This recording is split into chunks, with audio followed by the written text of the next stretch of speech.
오늘 우리에게 주신 하나님의 말씀은 구약 성경 여호수아 4장 1절에서 7절 말씀입니다.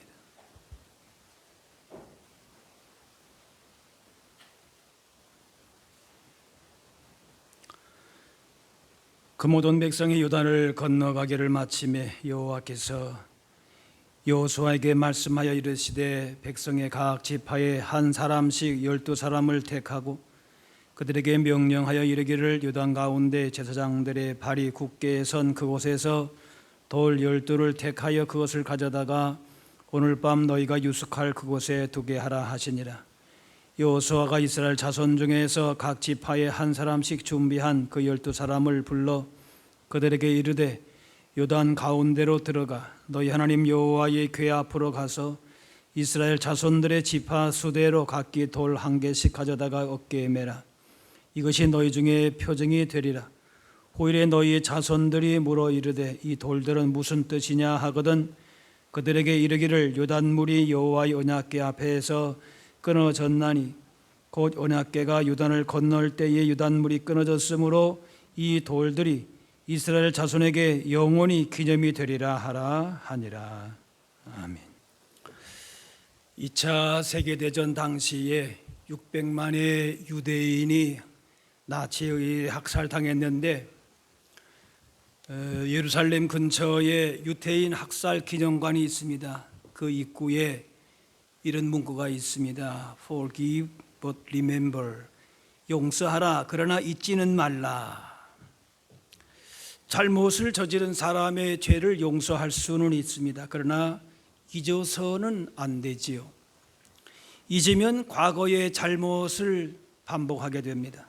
이것을 역사의식이라고 합니다. 하나님은 역사와 기록의 중요성을 아시는 역사의 주관자이십니다. 또 역사의식이 뛰어난 민족이 바로 이스라엘 백성입니다. 가나안 정복을 위해서 요단강을 건너는 사건을 여호수아 3장에 기록을 했고 또 그 역사를 기념하기 위한 분량으로 4장을 또 할애를 합니다. 언약궤를 맨 하나님의 그 돌비가 들어있는 언약궤를 맨 제사장들이 요단강에 들어섰을 때에 요단강이 갈라지는 기적을 체험했는데 그것을 기념하기 위해서 하나님은 길갈에 기념비를 세우라고 하십니다. 이 기념비는 언약궤를 맨 제사장들이 요단강 한가운데에서 취한 12돌로 그렇게 세우게 했습니다. 이렇게 하신 것은 후세를 위한 것인데 기적만큼 그 당시의 기적만큼 중요한 것은 그 기적을 기념하고 기억하는 것이기 때문에 그렇습니다. 요단강이 갈라지는 것은 한순간으로 한 시점으로 끝났지만은 기념비를 세워서 기념하게 되면은 그 기적은 후손 대대로 기억이 되는 사건이 되는 것이죠. 오늘 6절 7절 말씀에 너희 자손들이 물어 이르되 이 돌들은 무슨 뜻이냐 하거든 그들에게 이르기를 요단물이 여호와의 언약궤 앞에서 끊어졌나니 곧 언약궤가 요단을 건널 때에 요단물이 끊어졌으므로 이 돌들이 이스라엘 자손에게 영원한 기념이 되리라. 후세 자손이 이 돌무더기 기념비를 보면서 이 돌들은 어떻게 생겼습니까? 그렇게 하게 되면은 하나님의 놀라우신 기적을 생생하게 전달하게 된다는 것이지. 우리 읽지 않았지만 24절에 보게 되면은 여호와의 손이 강하신 것을 알게 하며 너희가 너희의 하나님 여호와를 항상 경외하게 하려 하심이라. 이스라엘은 과거에 행하셨던 하나님의 은혜를 절기 때마다 기억을 했습니다. 절기는 과거 역사를 기념하는 의식들이지요. 유월절이 특별히 그렇습니다. 이스라엘 백성들이 급하게 애굽을 탈출하던 의식을 재현을 합니다. 또 초막절에는 살던 집에서 나와서 초막을 짓고 일주일 지내면서 40년 광야 생활에 있었던 초막을 기억하면서 그렇게 감사하는 절기로 지켰습니다. 예수님도 제자들과 함께 최후 성만찬을 기념하는 의식을 행하셨는데 떡을 들어서 축사하시고 떼시면서 이것은 내 몸이니 이것을 행하여 나를 기념하라. 또 잔을 드신 다음에 이 잔은 내 피로 세운 새 언약이니 이것을 행하여 마실 때마다 나를 기념하라. 성찬식을 행할 때마다 주님의 죽으심을 기억하라 라는 것이죠. 잊지 말라는 것입니다. 기념한다라고 하는 것은 단순히 기억하거나 축하한다는 뜻이 아니라 과거에 하나님의 은혜를 재현한다는 뜻에 가깝습니다. 2000년 전에 행하셨던 예수님의 그 사건과 이스라엘 백성을 향하신 하나님의 은혜의 사건이 오늘 현장에도 그대로 재현된다, 그런 말이에요. 요단강을 가르치던 하나님의 은혜를 마치 자기가 체험한 듯이 재현한다는 것입니다. 그래서 이스라엘은 절기 때마다 백성들이 시내산에서 불 가운데 임하신 하나님 앞에서 여호와의 모든 말씀을 따르겠습니다 했듯이 성전 앞에서 율법을 지킬 것을 서약합니다. 시내산에서 불 가운데 임하시던 그 두려운 하나님 앞에서 행했던 것 같이 그렇게 행하는 것이 과거의 어느 시점에만 불 가운데 임하신 것이 아니라 오늘 이 현장에서도 하나님이 나에게 불같이 임하신다. 그걸 기념하라. 그걸 기억하라는 거예요. 그대로 지어나라는 거예요. 그래서 이스라엘 신앙은 오늘날의 신앙이라고 할 수 있어요. 화석화된 기억에만 머물던 것이 신앙이 아니라는 거예요. 오늘 여호수아 4장 9절에 보면은 여호수아가 또 유단 가운데에 곧 언약궤를 맨 제사장들의 발이 선 곳에 12돌을 세웠더니 오늘까지 거기에 있더라. 오늘까지 거기에 있더라. 이스라엘 백성들에게 성경은 영원한 현재가 되는 것이, 창조 사건도 먼 과거에 끝나버린 사건이 아닙니다. 창조의 하나님은 오늘도 예수 그리스도 안에서 우리를 날마다 새롭게 하시는 것입니다. 히브리 13장에 예수 그리스도는 어제나 오늘이나 영원토록 동일하시니라. 영원토록 우리 가운데에 같은 분으로 다가오신다는 것이죠. 오늘의 예배는 과거에 성경에 나타나신 하나님의 영광과 그 능력이 재현되어 나타나는 생생한 현장이라고 하는 것이, 시내산에서 불이 떨어졌던 바로 그 현장이 오늘의 예배의 현장인 것이, 오순절 성령께서 불처럼 강림하시던 바로 그 다락방이 되는 것입니다. 요단강처럼 앞을 가로막고 있는 엄청난 장애물이 열려지고 갈라지고 마른 땅을 밟듯이 건너가는 그 언약궤의 능력이 재현되는 바로 그 현장이 오늘 우리의 예배의 현장이 된다는 것이, 오늘 특별히 행하는 성찬식은 과거를 예수님의 마지막 성찬식을 성만찬을 추억하는 것만이 아니라 그 사건을 현재화시키는 거예요. 오늘 나의 신앙의 고백으로 오늘 우리 가운데에 다가오시는 예수님의 그 구속의 십자가의 은혜를 우리가 감사하고 감격해 하는 그 현장이 되는 것이, 2000년 전에 십자가에서 죽으셨던 예수님께서 오늘 우리의 성만찬을 통하여서 그 나누실 때에 주님이 동일하게 오시는 것이다라는 것이, 중요한 일을 기념하고 기억하기 위해서 사진을 찍지요. 사진을 보면서 예전 일을 추억하고 감동을 새롭게 하기도 합니다. 의미 있고 중요한 사건을 잊지 않으려고 기념탑을 세우고 기념관을 짓기도 합니다. 삶의 의미 있는 부분들을 기억하여 다음 세대에 이어주는 것입니다. 성도는 다 잊을지라도 반드시 기억해야 될 사건은 예수 그리스도의 십자가이고 오고 오는 모든 세대에 전해야 되는 것입니다. 예수님의 십자가의 사건을 기억하고 오늘 현재의 나의 신앙으로 체험으로 그렇게 우리가 만들기 위해서 정하신 예식이 바로 오늘 우리가 향하는 성만찬인 것입니다.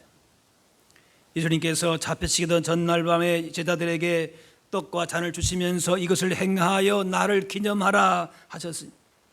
성찬의 떡은 주님의 살을, 포도주는 주님의 피를 상징합니다. 떡처럼 몸이 상하고 찢기시고 포도주처럼 피 흘려 죽으신 예수님의 십자가의 희생이 바로 나를 위한 것이었음을 기억하고 그렇게 기념하는 것이, 유월절 어린 양 희생으로 이스라엘 장자의 목숨을 구한 것처럼 예수님 십자가의 죽음으로 우리를 살리시는 영적 생명 양식이 되셨습니다. 유월절에 양을 잡아서 피를 문에 바르고 양의 고기를 먹은 것 같이 우리를 구원하시기 위해서 예수님이 유월절 어린 양처럼 죽으시고 양이 이스라엘의 음식이 되듯이 주님은 성찬을 통해서 우리의 생명 양식이 되신 것입니다. 유월절 어린 양 피를 흘려 죽듯이 예수님께서 물과 피를 쏟으시고 돌아가셔서 그 피가 우리를 영원한 죽음에서부터 지켜주고 마지막 날 심판의 무서운 심판의 칼이 예수님의 보혈로 넘어가게 되는 것입니다.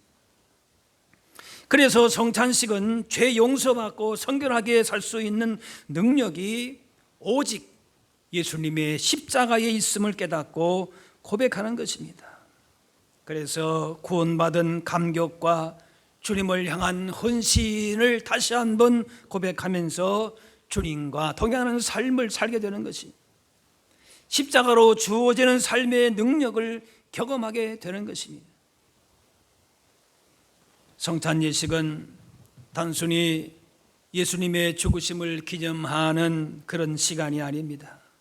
예수님의 살과 피를 먹고 마시는 엄숙한 시간입니다. 이 초대교회에서는 성찬 예식 때문에 사람의 살과 피를 먹고 마신다, 그런 오해까지 받았습니다. 그만큼 그들은 생생하게 이것을 그렇게 경험한 것입니다. 예수님을 내가 먹고 마신다. 유월절 어린 양의 피를 뿌리고 그 고기를 먹는 것처럼 유월절 어린 양 대신 예수님의 살과 피를 이렇게 생생하게 기념하고 체험했던 것이, 그러면 예수님을 우리가 어떻게 먹습니까? 그것은 예수님을 인생의 구주로 온전하게 영접하는 것입니다. 내 인생의 주인으로 믿고 내가 그분 안에 거하고 그분을 사랑하고 그분의 말씀대로 순종하는 것이, 모든 생명체는 육의 양식을 먹어야 살듯이 사람은 하늘로부터 오는 영혼의 양식을 먹어야 사는데, 영혼의 양식, 생명의 떡으로 오신 분이 바로 예수님이십니다. 내 살은 참된 양식이요 내 피는 참된 음료로다. 영혼의 영적 양식의 결핍을 해결할 수 있는 길은 오직 예수님의 살과 피를 먹고 마시는 것이, 그것의 의미를 분명히 알아야 하는 것이죠. 요한복음 6장에 살리는 것은 영이니 육은 무익하니라. 내가 너희에게 이른 말은 영이요 생명이라. 예수님을 먹고 마시는 것은 성령님의 인도하신 가운데에 예수님을 영접하고 이 땅에서 육신의 몸을 입고 살지만은 영생을 누리면서 산다는 것이, 누구로 말미암아? 예수님의 살과 피를 먹고 마심으로 말미암아 예수님이 나에게 영적인 양식이 될 때에 이런 영생의 복을 이 땅 가운데서도 누린다는 것이, 떡과 잔은 예수님의 몸과 피를 상징하고 성만타는 이를 기념하는 의식이지만은 단순히 2000년 전 사건을 기념하는 자리가 아닌 것입니다. 주님은 떡과 포도주로 오늘 우리에게 임하고 계시는 것이에요. 우리 가운데 이 시간에 함께 하시는 분이시라는 거예요. 그래서 예수님을 먹고 마신다는 것은 이 자리에 떡과 잔으로 임하시는 예수님을 영접하는 것입니다. 구원주가 되시고 내 인생의 주인 되신 분을 우리가 온전하게 모셔드리는 것입니다. 바로 그것이 성찬인 것이. 여호수아 4장 10절에 궤를 맨 제사장들이 요단 가운데에 서 있고 백성은 속히 건넜다. 그래서 요단강에 먼저 들어간 것은 언약궤입니다. 언약궤가 강 한중간에 서 있고 백성은 그 앞을 통과해서 요단강을 건넜습니다. 그리고 제사장들이 맨 언약궤가 있던 곳에 각 지파에서 가져온 돌 12개를 세운 다음에 물이 원상 회복될 때에 그 돌을 수장되게 만들었습니다. 옛사람을 철저히 죽도록 한 겁니다. 12지파를 백성을 대표해서 사람들이 돌을 취에다가 그곳에 수장을 지킨 것이 바로 그것은 요단은 승리의 사건인가 동시에 이스라엘이 죽고 부활한 것입니다. 이 바로 언약궤는 말씀이고 말씀은 예수님을 상징합니다. 그리스도가 먼저 들어가셔서 물이 멈추고 강바닥에 드러난 것입니다. 그리고 이스라엘 각 지파가 가져온 돌 12개를 수장하듯이 그 요단강에 우리의 옛사람은, 우리의 욕심과 자랑은 내려놓는 것입니다. 자기의 옛 모습이 죽지 않으면 하나님 주시는 생명의 열매를 거둘 수가 없는 것입니다. 로마서 6장에 우리가 그의 죽으심과 합하여 세례를 받음으로 그와 함께 장사되었나니, 그래서 이스라엘 백성이 요단강을 걸어서 통과한 것은 마치 이스라엘이 집단으로 세례를 받은 것과 마찬가지인 것이죠. 말씀이신 그리스도께서 먼저 물속에 들어가셨습니다. 그래서 우리가 세례를 받는다라고 하는 것은 주님과 함께 물속에 장사가 되는 것입니다. 그와 함께 장사되었나니, 언약궤가 요단강에 먼저 도착해서 물이 갈라진 것처럼 예수님께서 십자가의 죽으심으로 말미암아 우리의 모든 인생의 죄가 사라지고 우리의 영생의 길이 열렸어요. 그러나 우리의 옛 사람은 돌비와 같이, 돌과 같이 그 속에 수장이 되는 것이죠. 그와 함께 장사가 된다는 것이, 가나안 땅이라고 하는 영광의 땅으로 들어가기 위해서는 먼저 요단강에 그 돌 12개가 묻히는 것처럼 우리의 옛 사람이 거기서 죽어져야 되는 것이에요. 영광의 나라, 하나님 나라에 우리가 입성하기 위해서는 내 옛 사람은, 나의 모든 헛된 교만과 자랑과 욕심은 다 묻혀야, 수장돼 장사를 지내야 된다는 거지. 그릇이 비어 있어야 많은 것을 채울 수가 있는 것이에요. 차 있으면 아무것도 채울 수가 없는 것이죠. 그릇을 쓸모있게 만드는 것은 바로 비우는 것인 것이, 바로 죽는다는 것은 그릇을 비워내는 것입니다. 내 생각이나 내 계획이나 내 자존심도 죽어야 되는 것이죠. 성공하고자 하는 그런 욕심도 죽어야 되는 것이요. 그래야만 그리스도의 능력이, 그리스도의 생명이 온전히 임할 수가 있는 것입니다. 진정으로 예수님의 살과 피를 먹어서 나에게 영적인 생명의 양식이 되기 위해서는 나의 옛 사람은 철저하게 장사되어야 된다는 것이. 이스라엘이 여리고 성을 무너뜨릴 때에도 그저 침묵하고 성을 돌았을 뿐인데 성이 무너졌습니다. 하나님은 우리가 죽고 비우고 내 힘을 내려놓을 때에 내가 죽은 만큼 예수님의 생명으로, 예수님의 그 능력으로 채워지게 되는 것입니다. 하나님께서 우리로 하여금 내려놓고 죽고 비우라고 하신 이유는 괴롭게 하고 무엇을 빼앗으려고 하는 목적이 아닙니다. 우리 가운데 이 세상에 주지 못하는 더 좋은 것을 주시기 위한 것입니다. 십자가에서 내가 장사된 만큼, 예수님의 피로 씻겨진 만큼 우리는 영생의 복에, 부활의 영광에 참여하게 되는 것입니다. 이스라엘이 돌로 상징되는 그 돌비를 그곳에 내려놓고 물속에서 죽고 난 다음에 그들은 약속의 땅에 들어가게 된 것입니다.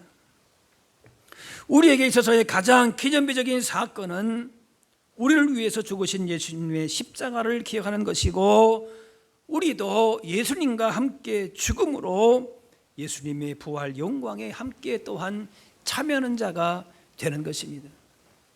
예수님의 십자가의 죽음이 나의 죽음이 되고, 예수님이 그러므로 말미암아 예수님의 부활의 영광이 또한 나의 부활의 영광, 영원한 영생의 복이 되는 것입니다. 여호수아와 백성이 요단강 건넌 사건을 기념하여 12돌로 된 기념비를 또다시 길갈에 세웠습니다. 우리 신앙에도 이런 기념비가 필요한 것이, 우리에게 주신 은혜를 잊지 않고 기억하는 것입니다. 그 은혜를 기억함으로 오늘도 우리 앞에 있는 요단강을 돌파할 수 있는 것이죠. 오늘 우리가 성찬 예식을 하게 되는데, 예수님으로 말미암아 하나님과 화목된 관계 회복을 얻게 되고 새 생명을 얻은 확신과 기쁨과 감격을 누리는 시간인 것이, 나 같은 자를 사랑하시고 구원하신 은혜를 기억하고 감사하면서 은혜의 보좌 앞에 나아가는 것입니다. 예수님의 십자가 보혈을 능력을 의지함으로 인생의 어떤 문제도 극복하고 하나님의 자녀된 권세를 우리가 누리게 되는 것입니다. 그리고 그 구원의 기쁨과 감격을 나 자신만 누리는 것이 아니라 성찬에 참여한 모두가 함께 누리면서 우리가 한 형제 자매 된 것을 하나가 될 때에 성찬의 의미가 살아나게 되는 것입니다. 십자가 사랑과 용서를 깨닫지 못하고 지체와 이웃들을 사랑하지 못한, 그런 하나 되지 못한 그런 모습이 있다면 우리가 내 자신을 돌아보아야 될 것입니다.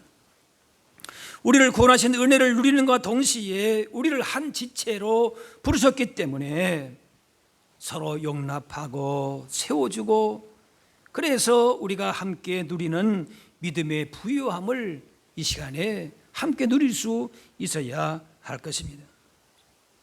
또한 성찬은 장차 하늘나라에서 우리가 맛볼 기쁨을 경험하는 장이기도 합니다. 성찬 가운데 있는 기쁨과 감사와 소망을 통해서 하나님 나라의 풍성함을 우리가 미리 경험하게 되는 것입니다. 유월절 어린 양의 사건, 이스라엘 백성들에게 있어서는 그것이 그들에게 있어서는 가장 중요한 구원의 사건이었습니다. 또 오늘 본문의 요단강에서 건져 올린 12개의 돌과 같은 은혜의 사건, 또 우리 신약교회가 지금 시대에 우리가 지키고 있는 이 성만찬의 사건이 과거의 시간으로만 머물러 있지 말고 현재의 사건으로 우리에게 다가와야 되는 것이, 주님의 구원의 은혜를 오늘의 사건으로 우리가 받아야 합니다. 바울은 다메섹에서 만난 예수님을 언제나 기억하고 그 힘으로 살아갔습니다. 위기 때도 흔들리지 않는 것은 다메섹 도상에서 찾아오셨던 예수님을 항상 그는 기억하고 있었습니다. 예수님을 처음 믿을 때에, 은혜 받았을 때에 찬송만 불러도 눈물이 났던 때가 있습니다. 주님을 위해서 충성을 다짐했던 그런 경험들이 있습니다. 그래서 주님과의 첫사랑을 회복시켜달라고 기도할 때가 있습니다. 그 은혜의 때, 은혜의 장소를 기억하고 그때로 그곳으로 다시 돌아가서 주님을 만나는 것입니다. 단순히 어느 한순간에 복을 받고 기적을 체험하는 것이 중요한 것이 아니라 하나님의 능력과 은혜를 언제나 어디서나 잊지 않고 우리가 그 주님을, 그 은혜를 감사하는 삶을 살아야 할 것입니다. 오늘 특별히 떡과 잔을 놓고 주님의 십자가를 기념하고 기억하고 감사할 때에 성령께서 우리와 함께 하십니다. 단순히 떡과 잔이 우리의 몸으로 들어가는 것이 아니라 그때에 성령께서 우리 가운데에 임하시는 것입니다. 떡과 잔을 먹음과 동시에 성령이 임하셔서 우리 가운데에 예수 그리스도의 구원의 풍성한 은혜와 복을 우리로 하여금 누리게 하시고 한 형제 자매 된 그 기쁨과 복을 우리로 하여금 깨닫게 하십니다. 성찬 예식을 통해서 우리 가운데에 오늘도 만나 주시는 임하시는 주님을 영접하고 주님의 십자가의 풍성한 사랑을 다시 한번 더 깊이 깨달아지고 옛 사람은 죽어지고 새 사람으로 태어나고 주님의 평화와 사랑의 실천과 용서가 흘러넘치는 십자가의 능력, 구원의 능력을 경험하실 수 있기를 바랍니다. 뿐만 아니라 오늘 예배와 성찬 예식뿐만 아니라 여러분의 일상의 매일의 삶 가운데에 주님이 언제나 찾아와 주시고 함께 하심을 기억하면서 감사와 기쁨으로 주님을 섬기고 그렇게 또한 세상을 향하여서도 이웃과 지체를 섬기며 살아갈 수 있는 오늘 하루의 복된 예배 성찬 예식이 될 수 있기를 바랍니다. 기도하겠습니다. 사랑의 하나님, 우리에게 베푸시는 십자가 그 놀라운 사랑과 은혜를 다시금 보게 하시니 감사합니다. 오늘 예배 가운데 임하시는 주님을 기쁨과 감사함으로 영접하고 특별히 오늘 저희들로 하여금 예수님의 그 귀한 살과 피를 나누어 먹는 그 감격이 새로워지게 하여 주옵소서. 단순한 예식이 아니라 우리 가운데 임하시는 주님의 놀라운 사랑을 깊이 경험하고 우리의 믿음을 다시금 견고하게 세워가게 하시고 주님 안에서 한 가족이 된 영적 기쁨이 넘쳐나는 복된 시간이 되게 하여 주옵소서. 감사드리며 예수님의 이름으로 기도하옵나이다.